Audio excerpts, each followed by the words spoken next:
Welcome to the For Love and Money podcast, the show where business and social purpose meet to inspire a movement for positive change. Here's your host, Carolyn Butler-Madden. Welcome to another episode of the For Love and Money podcast. I'm really looking forward to this next interview with James Grugeon from the Good Beer Company. So to give you a little bit of background on James, he started the Good Beer Company, which was Australia's first social enterprise of its kind, to brew beer for good causes and to inspire change by demonstrating what purpose-led businesses can achieve. And he's had a career that spanned over 20 years, and in that time he's been a change maker. He has pioneered corporate social responsibility at a major banking group. He's helped build partnerships to lift 1 million UK homes out of energy poverty, helped grow a social enterprise that floated on the London Stock Exchange. He's negotiated groundbreaking multi-million-dollar partnerships to cut carbon emissions. He's created a national healthy air campaign as the CEO of a national environmental charity and formed an alliance between a new green energy company and leading environmental organisations to generate $3 million in funding. And I just saw today that he has been named by LinkedIn as one of the top green voices, the 15 creators to follow in Australia and New Zealand. So we have someone who is going to share a lot of his rich experience. And with no further ado, James, welcome to the podcast. Thank you so much for joining us today. Thank you for having me. It's a pleasure. So there's a lot I want to get into. And from our discussion the other day and just following you on LinkedIn and seeing some of the initiatives that you're developing, the thing that really popped out to me, the common theme that I saw through so many things is partnership. Like, you seem to be a partnership master, you know, bringing organizations and people together to play a much, much bigger game than you can do alone. So I'm really excited to jump into that, because I don't believe you can be truly purposeful without partnership, because you've got to think bigger, right? So I think it's a subject that a lot of people can learn a lot from, and I'm really keen to get your take on it. So, but before we dive into that, I want to ask you, the first question is, when you think about purpose in business, what role, if any, do you think love has to play in it? Oh, look, that's a great question, and I think it has a big role to play in it. You know, I've been thinking a lot recently about the words of a very old friend of mine called Joe Cox, who was a Labour MP who was very tragically murdered by a right-wing extremist during the Brexit referendum. And Joe was someone who, wow, if we're talking about love, you know, really genuinely lived and breathed it. And she was a refugee advocate. She worked internationally with refugees. And before she came into the House of Commons, had some very strong principles that she brought into her political life. And this is something that we're doing with Thank Brew campaign that we'll talk about in a little bit with the Good Beer Co. But her statement or opening remarks to the House of Commons when she was elected as an MP that are most well remembered are that we have more in common than that which divides us. And that, I think, is something that really kind of drives me in terms of that whole approach to partnerships. But it's also about recognizing that love and how we feel about people who we live in the same community as, that we work alongside, that we work in partnership with, our friends and family and our colleagues, are all a really important part of how we go about living our lives and the kind of communities and world that we live in. And so I think that's an incredibly important part of purpose. And we've managed to start conversations with thousands, hundreds of thousands of beer drinkers. It's all about love. Yeah, brilliant. And I think I agree. I think, you know, the more you think about it and the more you dive deeper into things, love, as corny as it might sound, it is. That's what it comes down to. If you are truly invested in the success of something, you know, it's rarely because it's just about making pots of money. It's about something bigger than that. And that quote from Joe Cox, we have more in common than that which divides us. Oh my God, you know, how important is that today, where there are so many, you know, the forces dividing us seem to be so incredibly strong at the moment. And just Yes. grounding yourself in that and actually remembering that is, I think it's one of the most important things that we should hold on to. So thank Yeah, you for sharing I totally that. agree. So tell us your background. How did you come to be doing what you're doing at the moment? I mean, that introduction that I gave, you seem to have been on a long and winding road. Well, look, I'm going to be fortunate to turn 50 next January, which I have a little bit of trepidation about, but I'm also excited about because I think the Awesome. 50s are going to be great. And I'm following my wife, who is paving the way for me and is brilliant in her first year of her 50s.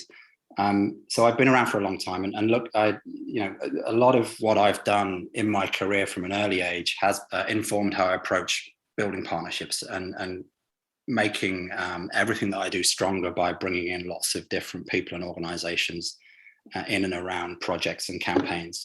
I started out working in politics and the media, and then I was lucky to be working for a high street banking group who needed a corporate and social responsibility strategy, and got the opportunity at quite a young age to put that together for them.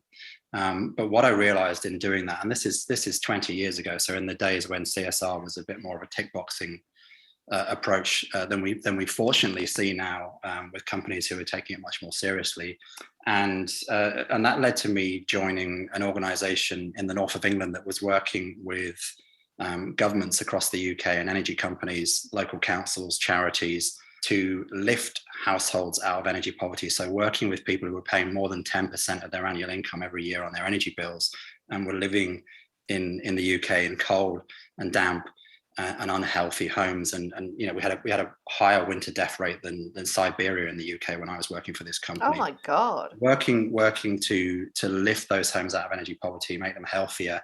And that was really my introduction to getting excited about action on climate change and what I would call social and environmental justice, the two things that I think are absolutely linked.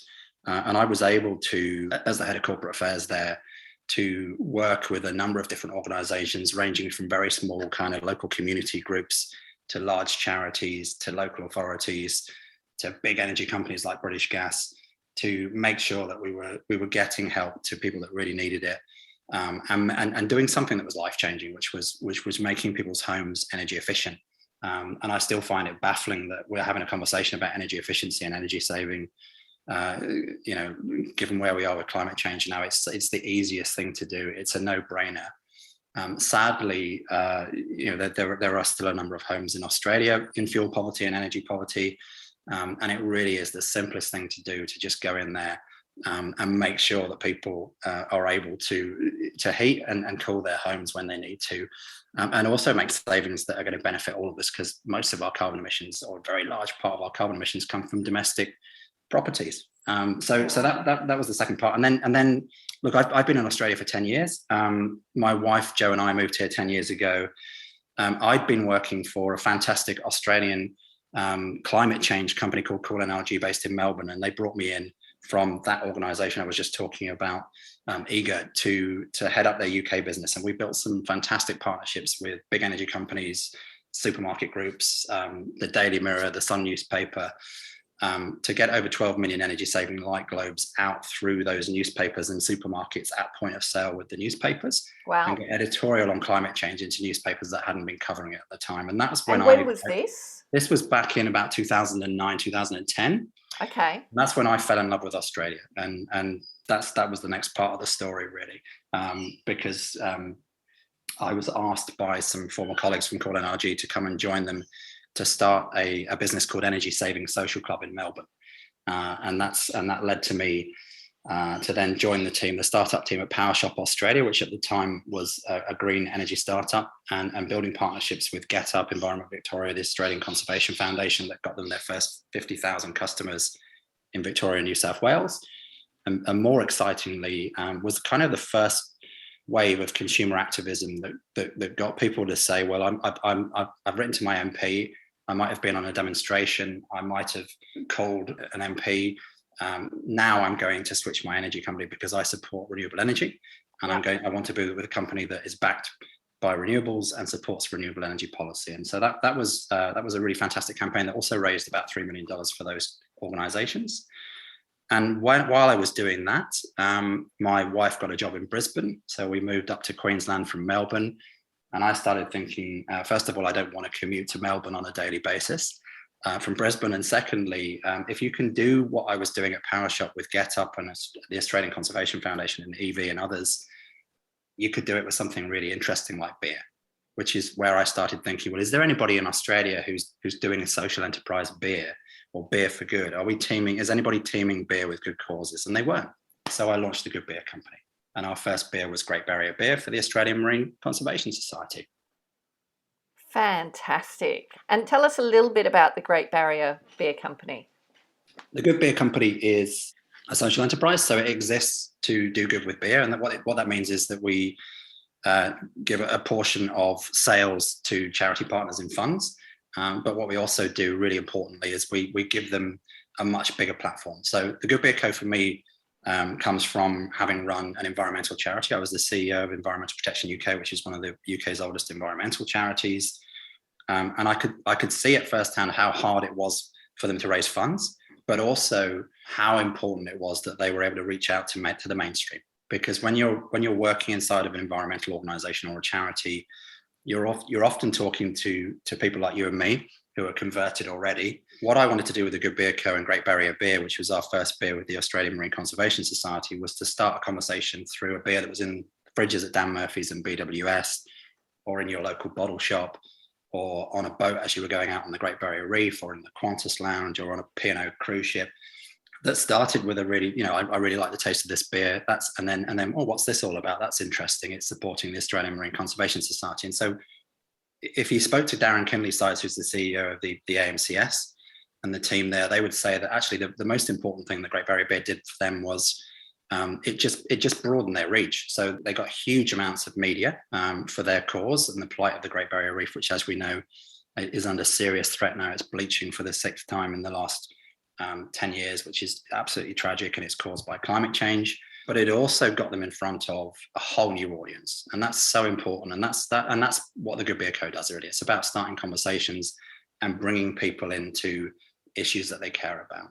Yeah, brilliant. What made you go to the Australian Marine Conservation Society? I guess what I want to understand is why that organisation opposed to another organisation, for example.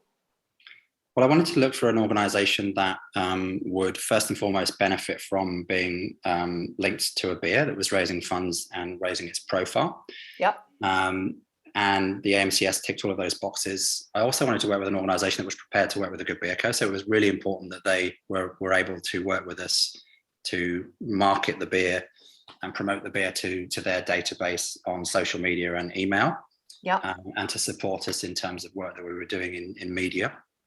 And also just some of the fun stuff that we did to train Dan Murphy's and BWS staff, and the stuff that was on posters on fridges in Dan Murphy's, for example. But secondly, we also wanted, I wanted an issue that was going to resonate with the Australian public for our first beer. Mm. And I wanted it to be an environmental issue, because climate change is something that is incredibly important to me. And it's the issue that I think is most important and I'm most passionate about.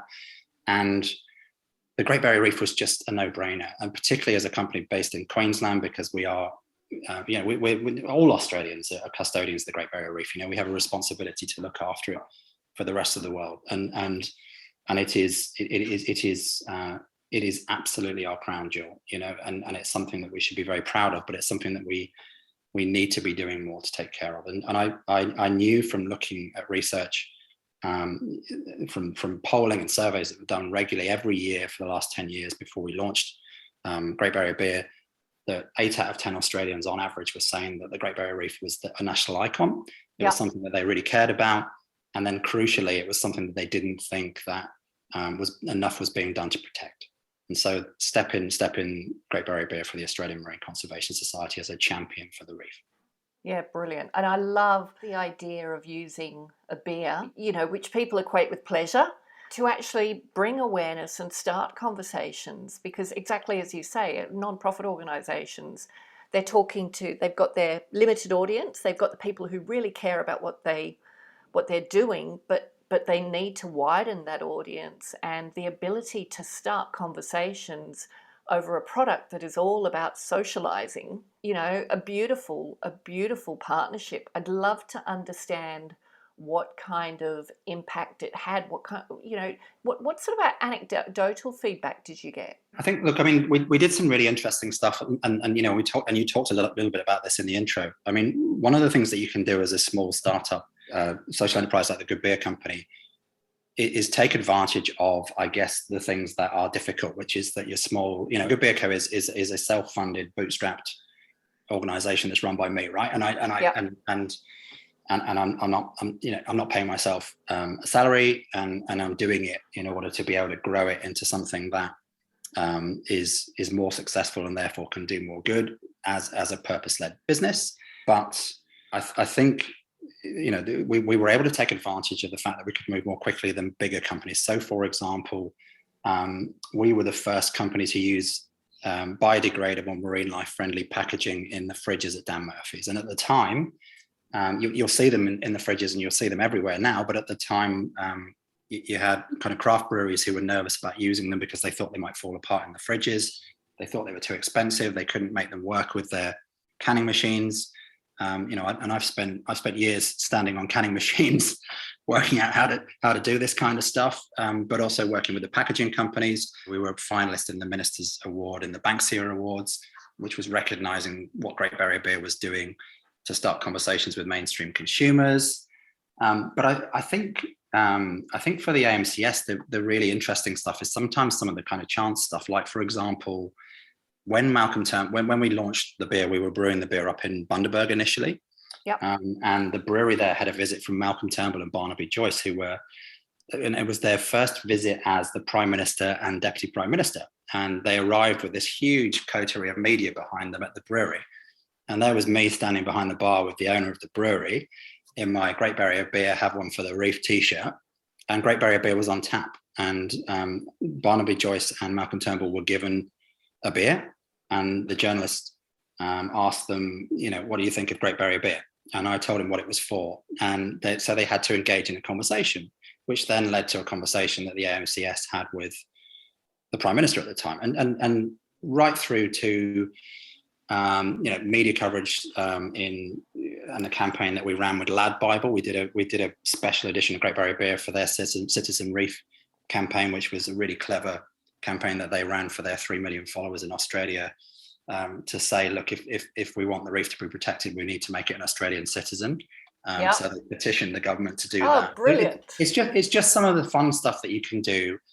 Taking Dan Murphy's and BWS staff out onto the Great Barrier Reef on the boats of our tourism partner, Sun Lover Reef Cruises, who serve the beer on their boats, and going for a snorkel and a scuba, and then talking about climate change on the way back over a Great Barrier Beer, over a cold one, and then hearing back from the guys in Dan Murphy's and BWS corporate team to say, what have you done or said to all of our staff? Because the guys in the stores in Queensland are going nuts for this beer, and they showed me what was going on in their private Facebook groups, where I could see the displays that were being put up in stores. And again, that's about starting conversations and just realizing that people are actually, by and large, people are going to be interested in selling a beer like this if they know the story behind it, if they know what its purpose is. It's got to be a really good beer. It's got to taste really good. It's got to be the right price. It's got to look good on the shelf. But the story and the purpose is really important as well. And that's where you invite some love into it, isn't it? Because instead of just being, a great beer that tastes awesome, it's a great beer that tastes awesome. And, when I buy it, when I drink it, I feel great because I know I'm doing something good. It's That's having exactly impact. Right.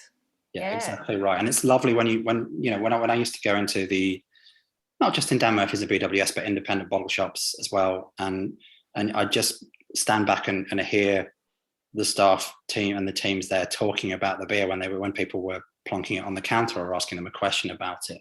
It was just amazing. And you just realize that you've got something really powerful there. How fantastic, James. And you did this as a bootstrapped startup.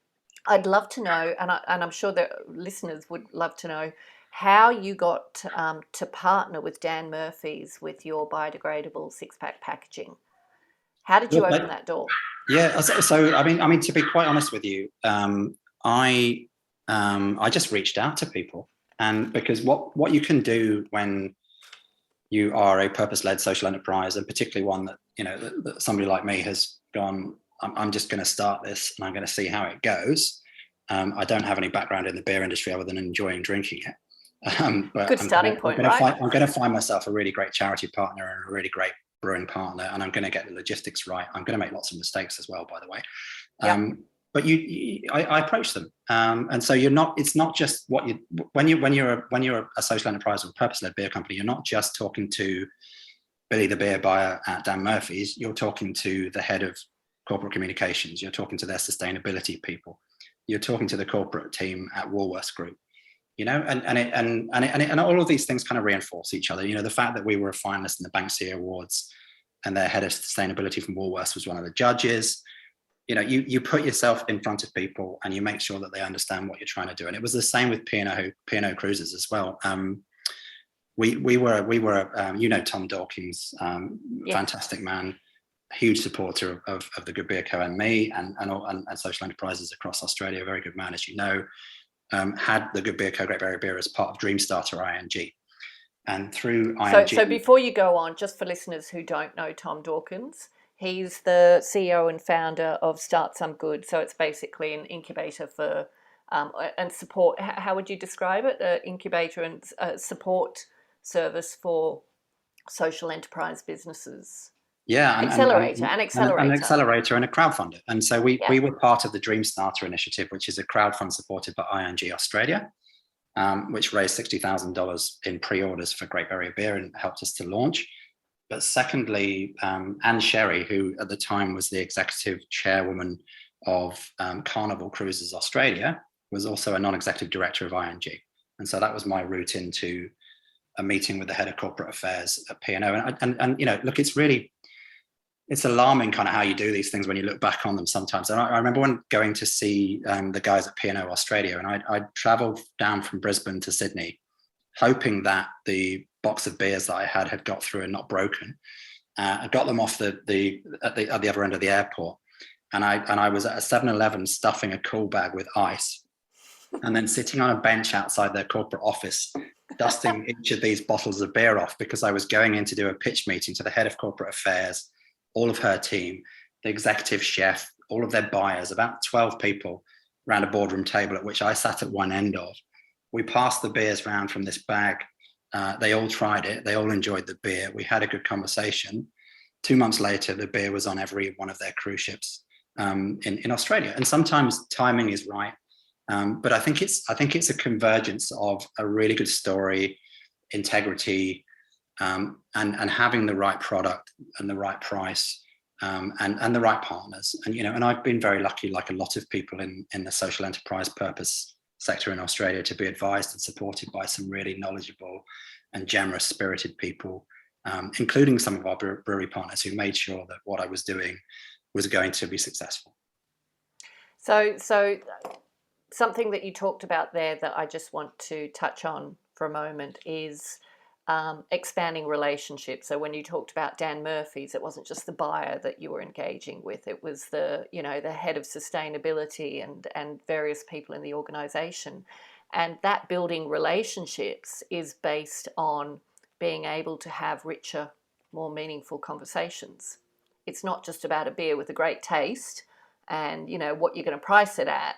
Those richer, meaningful conversations center around the cause that you're there to support, and people care about that. So I think that's a really strong theme to think about, is this idea of partnerships, which are based on building relationships across organizations, on the basis of meaningful conversations. Exactly right. And if I think back to Anne Sherry, when P&O they launched their to the media that they were stocking Great Barrier Beer, the quote from Anne Sherry was basically, this is a great beer for the Great Barrier Reef. and we're really pleased to be supporting it. But the most exciting thing for me is that we're helping the Good Beer Co. grow as a social enterprise business, which is going to enable it to do more good. So it wasn't just about buying one batch of beer. It was about saying, as a corporate and a big company, if we can get behind this small, tiny little social enterprise startup called the Good Beer Co., we're going to help it to grow. And that's going to do more good than buying one batch of beer or writing a check to a charity. And when I think things have changed a lot since, even since I launched a Good Beer Co. 6 years ago. My sense is that there's even more interest now out there in the business community in purpose-led social enterprise business models and products and services that are provided by those organizations, and a willingness to support them to grow. When I first started, I was looking at 90-day payment terms. I was looking at finding it really, I've given some examples of where I've been successful. There were many, many more where I didn't get anywhere in terms of trying to get into businesses. The door is certainly a lot more open. Here in Queensland, I'm very well supported by the Queensland Social Enterprise Council, which is a really fantastic growing organisation of organisations that are purpose-led social enterprises, social traders, and all the other organisations that are supporting social enterprises to get through the door. But I sense that the door we're pushing at is open, where perhaps it was a little bit jammed 6 years ago. It certainly feels like it's really come into the mainstream now, and people are wanting to know more and wanting to support more businesses, more social enterprises. Enjoying the podcast? If you're looking for more inspiration, head to our website, thecauseeffect.com.au, for more resources on how you can start using your business as a force for good. Or buy the For Love and Money book. Every copy sold allows us to protect 1 square metre of rainforest. Help us save 10,000 square metres by 2025. So let's come to where you are today with the Good Beer Company. I've been, for the last 2 or 3 months, working on the launch of a really exciting campaign called Thank Brew in the UK, which came about through my very close friend, Brendan Cox, who I talked about earlier, who runs a brilliant organisation called Together, which is a coalition of businesses, faith groups, community organisations and charities, sports organisations. So everybody from kind of big companies like Facebook, the FA Premier League, through to the Church of England, through to small community groups, coming together to bring people together in their communities to make them more connected and kinder. And to really kind of get behind that whole issue of, I guess what Joe was talking about in terms of, we've got more in common than what divides us. And they run a campaign called Thank You Day each year. And last year was the first Thank You Day, which takes place in the first weekend of the first Sunday of June.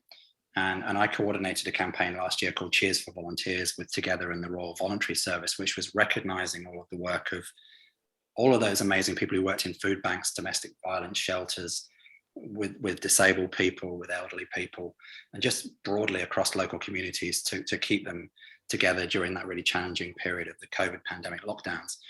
And this year, we've created a beer called Thank Brew, and we're working with a really amazing brewery called Adnams, who are a partner to the Good Beer Company in the UK. And I first met Adnams CEO Andy Wood at a Cambridge University climate change leadership course, where we got together and talked about climate change over a beer, and that started our relationship. And I'm now working with a guy called Fergus Fitzgerald, who's their head brewer and production director.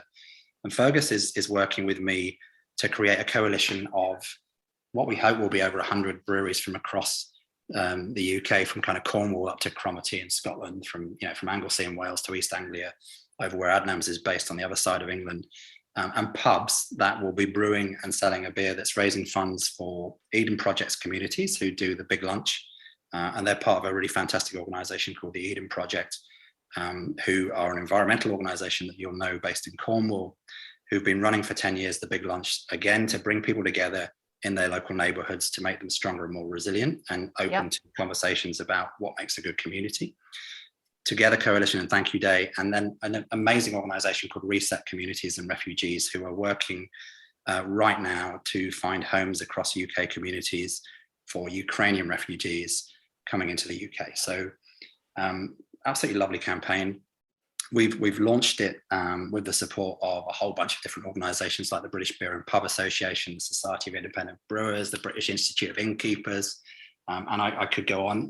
The Campaign for Real Ale, fantastic organisation that I've known since I was a youngster in the UK, and the aim is really just to over that weekend, which is the Queen's Platinum Jubilee of the 2nd to the 5th, big long weekend, to celebrate and raise a toast to the Queen, and obviously thank her for her years of service, but much importantly, bringing people together in local communities to say thank you to local people, and to make people feel connected and part of their local community, and that's the aim. It's looking like it's going to be a really big weekend, and hopefully we'll see thousands of pubs having a thank you day or the big Jubilee lunch event and serving Thank Brew and raising money for those 3 really fantastic causes. So it's the pubs that are raising money by bringing people together? So basically the money will be raised from the sales of the beer. Yeah. And the beers are being produced at cost price. So the profits on top of that are the money that's made after the cost to the breweries that are brewing them. And there are some big breweries involved in brewing the beer, and then there are a number of really small local community-based breweries as well. And this kind of taps into to what I was talking about previously about the Good Beer Co. One of the reasons why the Good Beer Co. has worked both here and in Australia and in the UK is because local breweries and craft breweries in particular tend to be run by people who really care about their local communities, and they have really loyal local communities, and they tend to be people who care about the environment. They tend to care about the provenance of the products and the ingredients, and it's a really important part of their story. So this campaign, it's been lovely to see how the brewing industry and the hospitality industry, who've had a really difficult 2 years in the UK, as they have here in Australia as well because of COVID, have embraced this campaign. And I'm hoping that this is going to be a really big weekend for the beer and hospitality industry and everybody that works in it as well, because they deserve it. It sounds to me like there are so many winners that come from this, and it reminds me of actually a chapter I wrote in my book. So I came across this term called win with, which is actually a trademark term that I came across from a negotiation company called Trusted Negotiator from Melbourne, and they introduced me a few years ago to this idea of win-with negotiation. So, instead of the idea of win-lose, going beyond win-win, the idea of win-win still presupposes that the pie that you're working with is a limited size. Win-with is all about increasing the size of the pie. Work together. Exactly right. To bake a bigger pie so more can benefit and we can create more benefit. And I just thought, wow, that's amazing, right? And, they'd applied it to negotiation, but in terms of purpose and purposeful partnerships, that's the centerpiece of what purposeful partnerships are all about. And I've been scribbling here as you've been talking, but I've lost track of the number of partners you've got involved in this initiative, but it sounds like it's going to be huge. It sounds like it's turned into more of a movement than an initiative. And it needed to, really, to be quite honest, because we for various different reasons, including the fact that we had to get sign off from the Queen and the Palace for this, who are the partners to the big Jubilee lunch, which is one of the main official events for the Queen's Jubilee in June. We had to move quickly, and so Fergus and I, when we were looking at the recipe for the beer, wanted to make it really easy to allow people to use whatever ingredients they had and to put their own stamp on it, really. And so what this has become is, and that'll be the same for the pubs and other licensed premises that take part as well. You can have any kind of event you want, just do what works, basically. We want you to be part of it, and we want everybody in the UK to have the opportunity to go to a local pub, licensed premises or brewery, or to go to their local bottle shop or supermarket and buy the beer and take it to the street party, because this is. I think there's usually about 3 million people every year that take part in the big lunch. They're expecting about 20 million people to be doing something during this big Jubilee weekend, and that's partly because everybody's been sick of being locked down because of COVID, and because this is the first kind of big weekend when the hospitality industry is emerging. But it's also because I think people are really ready to come out and do something really positive, and it's just.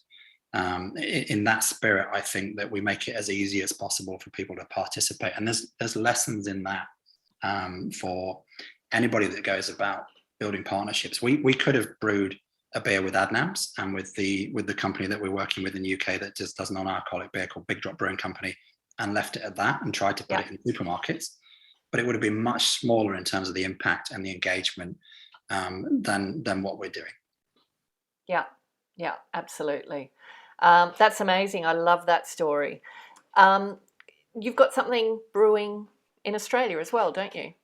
Yeah, well, one of the things that I'm most proud of in the last few years is the work that I've been able to do to support two very good friends of mine, Clinton and Lozen Schultz, husband and wife team that run sober non-alcoholic beverages, who are not only the first non-alcoholic craft beer company in Australia. They're 5 years old this year, so they started about a year after I did with the Good Beer Co. But they're also, I think, the world's only First Nations owned and led non-alcoholic craft beer company, and they're a social enterprise. They're a purpose-led business as well. So, and I've been really lucky to work with them as friends and as an advisor. Last year we worked together to raise $1 million to help them to build the brewery that they're going to be brewing just down the road from where I am now in Burleigh Heads, which will be one of Australia's, if not the first, one of Australia's first non-alcoholic craft breweries. Again, focused on what they do brilliantly, which is using native ingredients and supporting the employment of Aboriginal and Torres Strait Islanders and championing and showcasing Aboriginal and Torres Strait Islander culture. Yeah, but also, really importantly, starting a conversation with Australians about our drinking culture. Yes. All of us, and having that conversation about socializing sober and making it the norm. And I could talk for a long time, and they would do it much better than I do, about how much harder it's been for them going into that non-alcoholic craft beer space than it was for me starting a beer company that was an alcoholic beer company, because they were going to bottle shops 5 years ago and getting told to get lost. Yeah, in very large numbers, because what's happening now is partly their responsibility. They have been a very large part of growing this really fast growing market that is non-alcoholic craft beer in Australia, and it's brilliant to see how well they're doing. And if you haven't tried their products, you must try them, because they are not only delicious, but they're about as purposeful and impactful as you can get. And so we will include in the show notes a link to where you can find where to buy those products. Definitely. Brilliant. And it's just sober.com. You'll find SOBAH.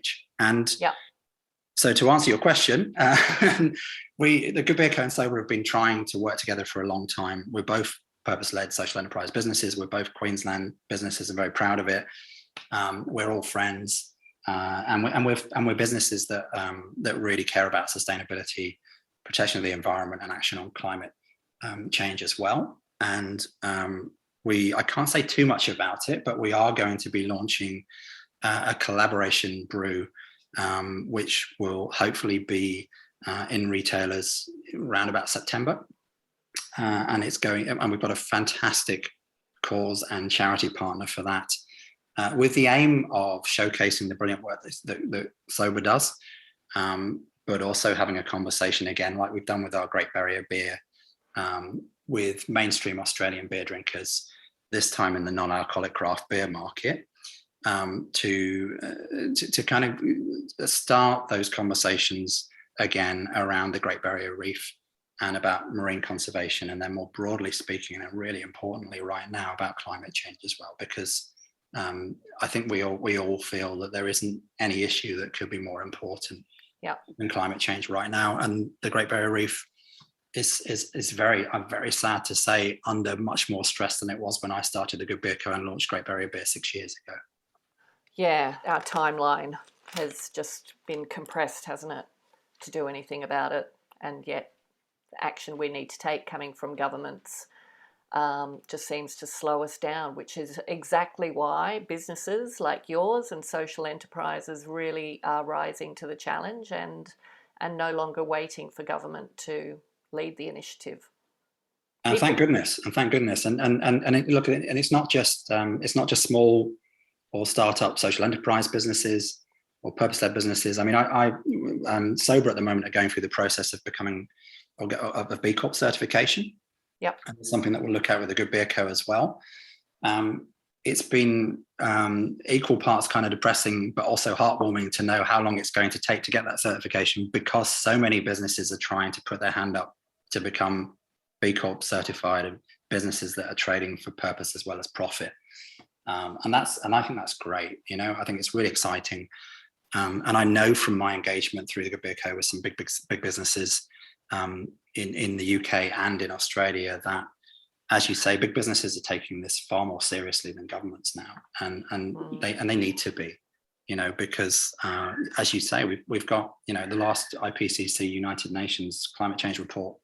We've got 8 years, slightly less, to do something about this if we're serious about keeping warming below 1.5 degrees, which, if we care about the Great Barrier Reef, which of course I do, and you do, and I know people who are listening to this do as well, we go above 1.5 degrees in warming, then the reef is going to be in real trouble. Yeah.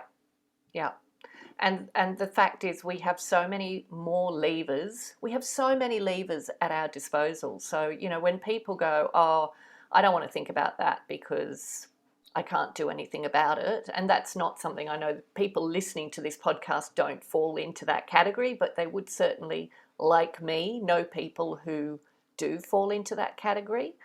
The response to that is, no, you're wrong. There are multiple levers that you can pull, you know, as a consumer, as an employee or a business owner, or whatever it may be, as a voter. Yes. You mentioned B Corp, and, you know, we went through, my small consultancy recently got certified as a B Corp. And one thing that really just landed with me was this idea. It is hard. It does take time.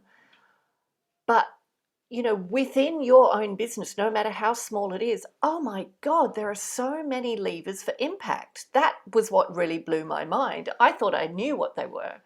But, you know, each section you went through, each question that came up, it was kind of like, oh, wow, no, I hadn't actually thought about that. And I loved that process. So, you know, even if you're listening and you have a business, either as an founder owner or as an employee, and you're interested in B Corp certification, but you know you're not anywhere near ready, just going through that question process is an education in itself, and will give you ideas on, you know, what levers you can start to pull today to create a better business. So I think that's a really important message. I'm really excited. You've told me a little bit about this Australian initiative, and I can't wait for the time when you're able to talk about it in detail and talk about some of the partnerships that you've got going there, because I think people are going to love it. I really do, and I can't wait for it to come to fruition.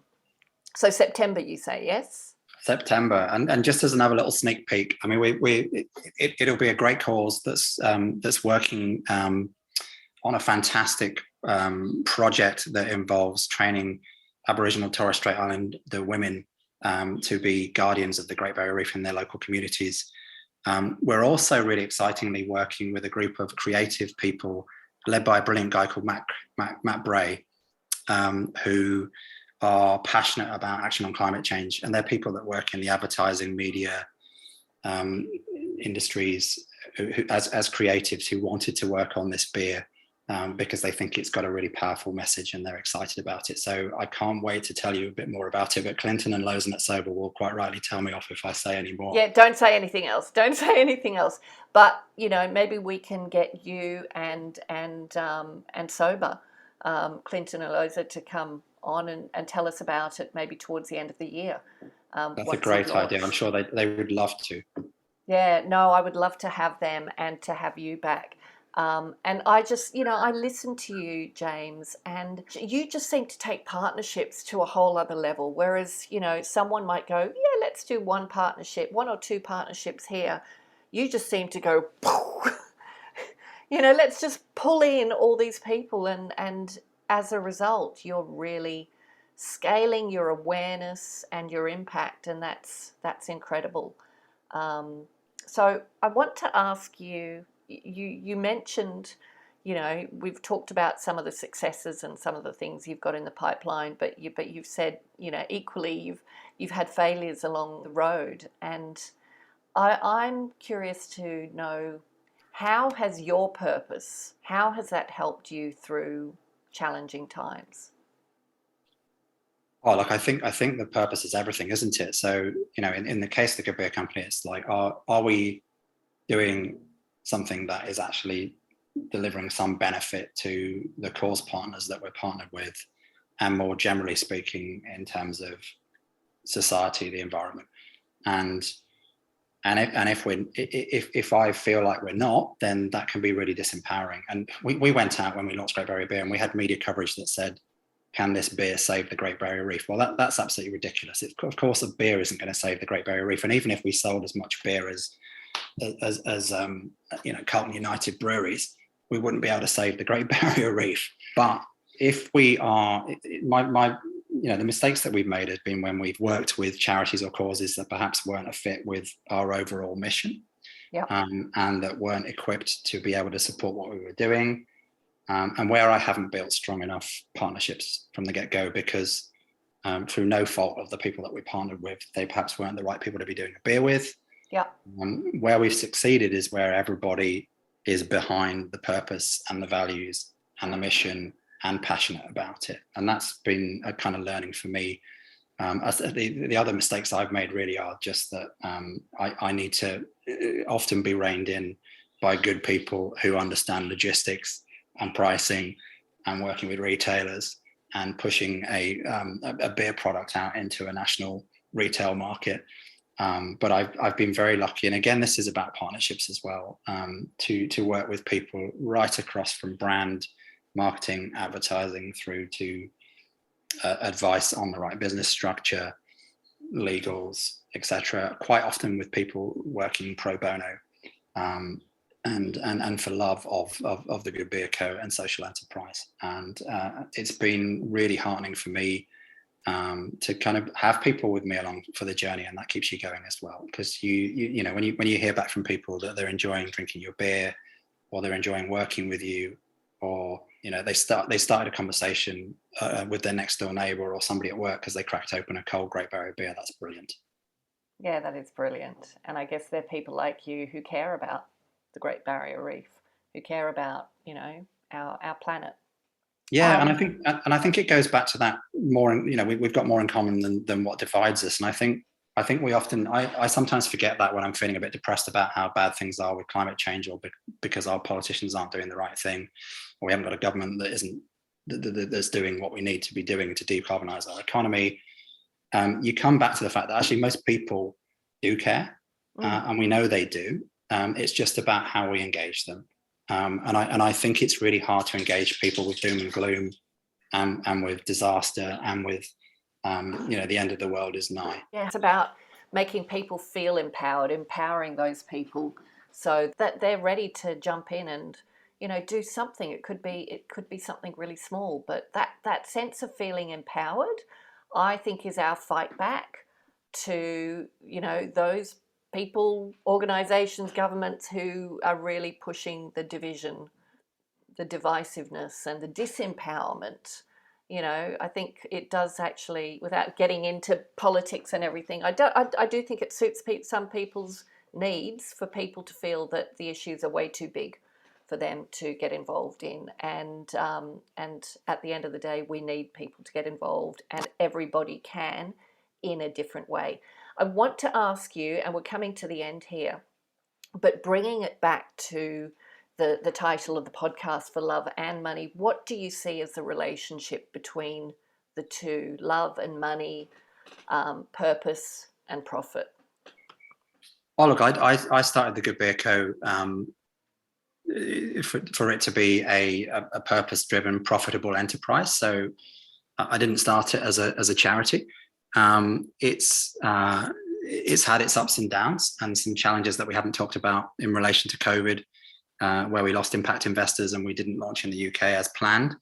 But we're bouncing back, and I think it's a really important balance. You know, we live in a capitalist economy, but I think we can live in a much kinder, a much more connected economy where we can balance out love and profit and purpose appropriately, so that we are recognizing how important natural capital is, you know, how important it is that we take care of our environment and we take care of our native species, and how important nature is, you know, how important the Great Barrier Reef is to and our oceans are, you know, and how that's connected, and how global warming is connected to the floods that we've just seen in the Northern Rivers and here in Queensland, you know, and just getting people to, in the business community, I think, to realize that in order to be successful businesses from a profit-making point of view, they also need to be successful businesses in terms of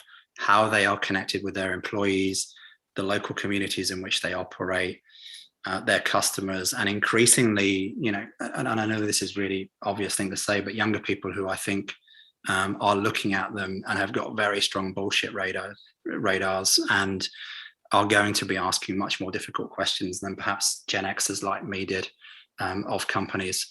But more than that, I think it's just about hopefully it's about how we all survive, and how we build a much better world that we can all kind of enjoy living in harmony with nature. And it sounds corny, but I really think that that's where we're headed. I just hope that we get there as quickly as we need to. Yeah, I couldn't agree with you more. And I think we've got to shift this idea of our economy is everything. You know, we've got to make sure our economy is looked after beyond anything else. You know, we've moved from this idea of our economy is there to serve us to we are there to serve the economy. And it's crazy when you think about it. An economy should serve the people fairly and equitably, people and planet, and all stakeholders in it. But now we've become slaves to the economy, it seems. Look, I know you're going to have to get off, so I've got a final question for you. We're recording this interview in April 2022, 8 years away from the 2030 global goals, Sustainable Development Goals targets. I don't think anyone would argue that business has a responsibility to act, but amongst business leaders, there's a difference in the level of action and the urgency of action required. So I'd just like to ask you, what is your view on the role of business widely, you know, not just your business, but business as a whole to drive societal change? Look, I think the exciting thing about businesses, if they can understand the opportunity that comes from decarbonising our economy, is that they can do very well from it, but they can transform their business models into business models that support all of us. And if they don't, then we're all screwed, basically. And so I hope that what will happen is that businesses can move really, really quickly. And that's the advantage that they have over governments that we elect in Australia every 3 years. They can move quickly. They can make decisions and they can have an impact very, very quickly. They need to move faster. They need to prioritize changing their business models, and they need to be listening to their customers and their employees as they do that. But the exciting thing is they can move quickly. And if they do, I think we're going to be in a good place in 8 years' time. Brilliant. Let's leave on that note of optimism. James Grugeon, thank you so much for joining us. I've really enjoyed our conversation, and I look forward to welcoming you and the Sober team back later in the year. Thank you. Look forward to it. Take care.